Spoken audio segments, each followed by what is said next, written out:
안면 비대칭이 발생하는 이유를 내가 뭐라고 했더라. 좀 심하게 틀어져 있는 경우, 아니면 목이랑 얼굴 자체가 이렇게 돌아가 있는 경우도 있습니다. 절대 그런 일은 일어나지 않습니다. 그거는 사기라고 생각하시면 돼요. 그러니까 부모님을 원망하시지 말으셨으면 좋겠습니다. 삐빠라빠빠뿅. 안녕하세요. 안녕하십니까. 안면윤곽 전문 방송 십바뼈 김태규 십식이입니다.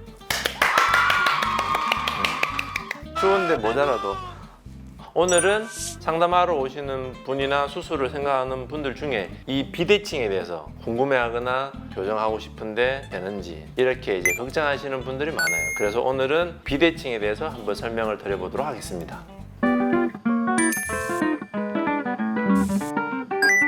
안면 비대칭이라는 뭔가요? 말 그대로 얼굴이 양쪽이 다르게 틀어져 있거나 삐뚤어져 있는 경우를 말하는데, 윤곽뼈 자체만 틀어져 있는 경우랑 치아까지 좀 심하게 틀어져 있는 경우, 아니면 목이랑 얼굴 자체가 이렇게 돌아가 있는 경우도 있습니다.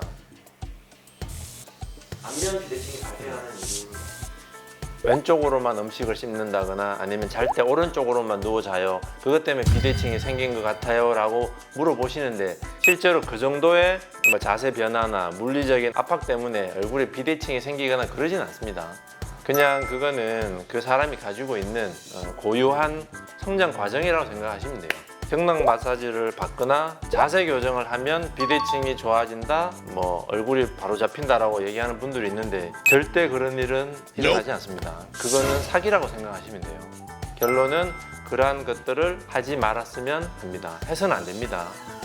삐뚤어지거나 잘못된 자세 때문에 체형이 좀 틀어질 수는 있어요, 성장하면서. 하지만 얼굴은 그렇지 않습니다. 단지 내가 그렇게 성장하도록 프로그램 되어 있다고 보시면 돼요. 본인의 잘못도 아니고 이거는 부모님의 잘못도 아니에요. 그러니까 부모님을 원망하시지 말으셨으면 좋겠습니다. 비대칭이 심한 부위 그리고 눈에 잘 띄는 부위는 어딜까요? 사실 사람이 비대칭이 누구나 있잖아요, 그죠? 팔의 길이도 다르고 다리 길이도 다른 사람들도 있고. 근데 이런 것들은 사실은 잘 모르죠, 사람들이. 근데 얼굴은 크진 않고 비대칭이 심하진 않더라도 눈에 직접적으로 보이고 바로 드러난 부위이기 때문에 이런 비대칭이 더 잘 눈에 띄고 그것 때문에 스트레스를 많이 받아 하는 것 같아요. 또 이 얼굴 중에서도 보면 눈의 위치가 다르거나 눈썹의 위치가 다르고 귀 위치가 다른 경우도 굉장히 많아요. 그렇지만 이런 걸 알고 있는 사람은 거의 없죠, 그죠? 나도 사실은 몰랐는데 이런 부위들보다는 좀 튀어나와 있는 부위, 광대라든지 턱끝, 사각턱 부위, 이런 데서 이제 비대칭이 있으면 훨씬 더 눈에 잘 띄고 스트레스를 많이 받아 하는 것 같아요. 안면 윤곽에서 비대칭이 예방하는 방법은 치아 자체를 움직이는 수술을 양악 수술이라고 했는데, 만약에 비대칭 중에서 치아까지 좀 심하게 틀어져 있는 경우는 교정하기 위해서는 반드시 양악 수술을 해야 돼요. 근데 다행히도 이렇게 치아까지 틀어져 있는 경우는 사실은 많지는 않고 대부분 한 95% 정도에서는 윤곽 수술을 통해서 비대칭을 교정할 수가 있습니다. 그리고 적절한 교정을 잘 하게 되면 윤곽 수술하고 나서 비대칭은 대략 한 60%에서 80% 정도까지는 좋아질 수가 있습니다.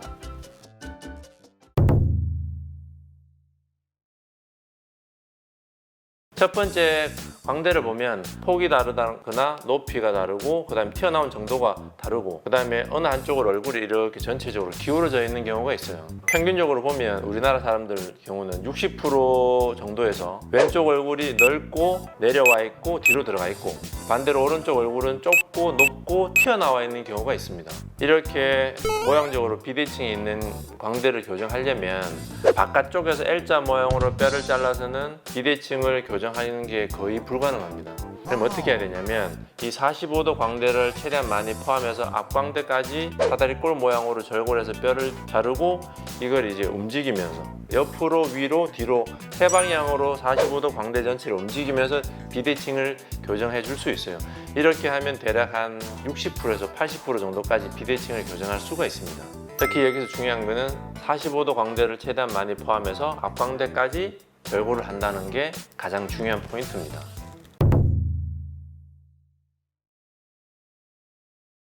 턱끝은 턱 전체 비대칭 중에서 사실은 가장 눈에 띄는 중요한 부분인데, 턱끝의 길이가 다르거나 뭐 옆으로 위치가 이동되어 있다거나 아니면 모양이 다르거나 이런 형태를 가지고 있는데 우리나라 사람들의 대부분의 한 60% 이상에서는 턱끝이 왼쪽으로 털어져 있는 경우가 많아요. 틀어진 정도가 심하면 한 5, 6mm 정도까지 틀어져 있는 경우가 있어요. 이렇게 턱끝의 위치가 틀어진 거를 정중앙에만 갖다 놔도 사실은 턱끝 비대칭의 80% 이상이 교정될 수 있습니다. 자, 턱끝의 위치는 어떻게 옮기냐면 시어치 얼굴을 할 때 삐딱하게 잘라요. 그렇게 해서 옆으로 수평 이동을 시킵니다. 그렇게 해서 턱끝의 위치를 정중앙에 맞출 수 있고 그러면 방금 얘기했지만 80% 정도까지 턱끝의 비대칭을 개선시킬 수가 있어요. 그거 말고 모양이 다르거나 길이가 다른 경우도 턱끝 시어치 얼굴을 할 때 한쪽을 다르게 잘라서 서로 이제 모양하고 길이를 맞춰서 비대칭을 교정할 수가 있습니다. 그래도 턱끝이 비대칭 교정이 잘 되는 부분이라서 시어치 얼굴을 잘 이용해서 다듬으면 한 8, 90% 정도까지는 비대칭을 교정할 수 있다고 생각하시면 됩니다.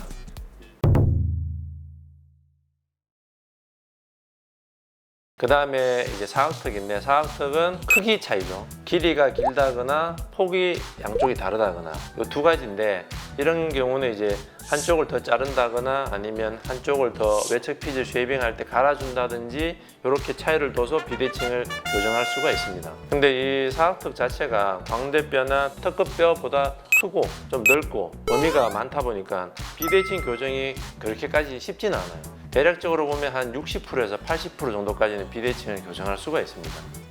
사실은 모든 수술이 마찬가지겠지만 뼈 수술도 한계가 분명히 있는데 우리가 손으로 철사 구부리듯이 이렇게 턱뼈를 구부릴 수 있으면 얼마나 좋겠어요, 그죠? 근데 이렇게 할 수 없으니까 단지 이렇게 모양은 정해져 있는데 이 중에서 움직일 수 있는 부분만 최대한 움직이고 이런 식으로 수술을 해야 되니까 특히 비대칭이 있는 경우는 교정하는데 한계가 있죠.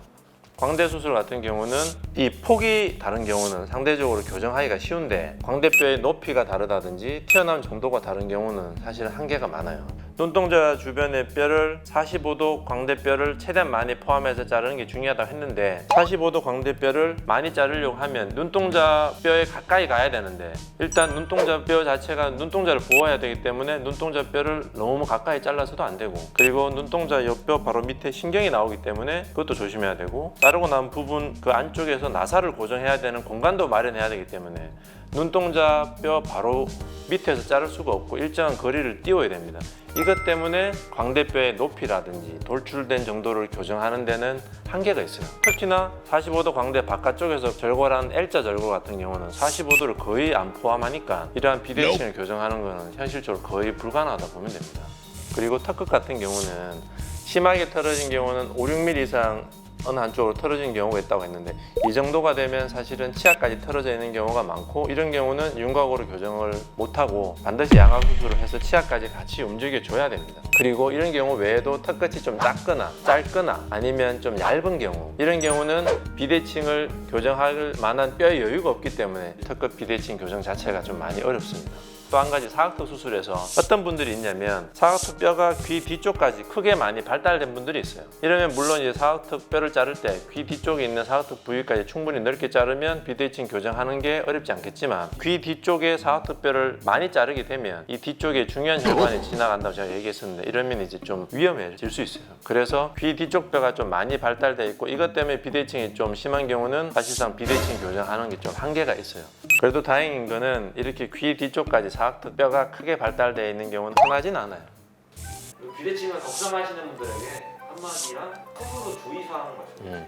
첫 번째는 수술을 받기 위해서 상담 오실 때나 아니면 수술하기 전에 비대칭에 대해서 충분히 못 물어보거나 아니면 비대칭이 내가 설명을 특별히 안 했을 때 이런 것 때문에 걱정하는 분들이 있는데 항상 수술하기 전에 디자인할 때 광대나 턱끝이나 사각턱을 비대칭을 보면서 1mm 단위로 디자인을 하기 때문에 수술할 때는 비대칭을 내가 할 수 있는 범위 내에서 안전하게 최대한 교정하기 위해서 노력하기 때문에 그거는 안심하셔도 좋을 것 같고 또 한 가지는 붓기에 관한 내용이에요. 수술하기 전에 어느 한쪽이 컸다고 생각하면 그 부분을 수술할 때 비대칭을 교정하기 위해서 더 작게 줄일 텐데 그렇다 하더라도 수술하고 나서 초반에 붓기는 그쪽이 훨씬 더 크게 보여요. 그렇게 되면 본인들은 비대칭 교정을 했는데도 얼굴이 한쪽이 부어 있어서 더 크니까 이 비대칭 교정이 안 된 거 아닌가 걱정을 하고 물어보는 분들이 많은데 비대칭 교정은 분명히 했지만 초반에 얼굴이 부어 있을 때는 원래 수술하기 전에 큰 쪽의 얼굴이 더 많이 부어요.